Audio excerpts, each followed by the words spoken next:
41A complaint చేసినప్పటికీ 41A complaint చేయలేదన్న ఒక అలిగేషన్తో గౌరవ Dhone judicial first class magistrate గారి కోర్టులో ముద్దాయిలను హాజరుపరచడం జరిగింది. ఒక రకంగా ఈ ఎలక్షన్స్ ఈ ఎన్నికల వాతావరణంలో ఇదొక సంచలనాత్మకమైనటువంటి కేసుగానే ఉంది. ఎందుకంటే వైఎస్ఆర్సీపీ ప్రభుత్వంలో పార్టీలో ఉన్నటువంటి సీమ సుధాకర్ రెడ్డి మరియు అతని అనుచరులు కొంతమంది ఇటీవల తెలుగుదేశం పార్టీలోకి మారడం జరిగింది. ఆ తెలుగుదేశం పార్టీలోకి మారడం వల్ల దీన్ని జీర్ణించుకోలేక ఏ విధంగా వీళ్ళని రిమాండ్ చేయాలన్న తలంపుతో వీళ్ళని రిమాండ్ పంపించడం జరిగింది. అయితే వాళ్ళు రిమాండ్ పంపించినటువంటి రిమాండ్ రిపోర్ట్ ఏదైతే ఉందో అందులో కనపరిచిన అంశాలలో కొన్ని లేకునాస్ ఉన్నాయి. వాటన్నిటిని మేము కోర్టు దృష్టికి తీసుకురావడం జరిగింది.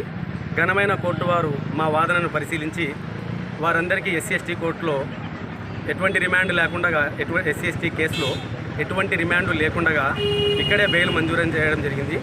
ఇది ఖచ్చితంగా న్యాయం గెలిచిందని సగర్వంగా చెప్పుకుంటున్నాను. ప్రతి తెలుగుదేశం కార్యకర్త గర్వపడాల్సిన క్షణము. తెలుగుదేశం కార్యకర్తలు ఎవరికి ఎటువంటి అన్యాయము జరిగే ప్రశ్నే లేదు, జరగనిచ్చే ప్రశ్నే లేదని చెప్పి తెలుగుదేశం పార్టీ న్యాయవాదులుగా మీ అందరికీ సవినయంగా నమస్కారం చేసుకుంటూ సెలవు తీసుకుంటున్నాను.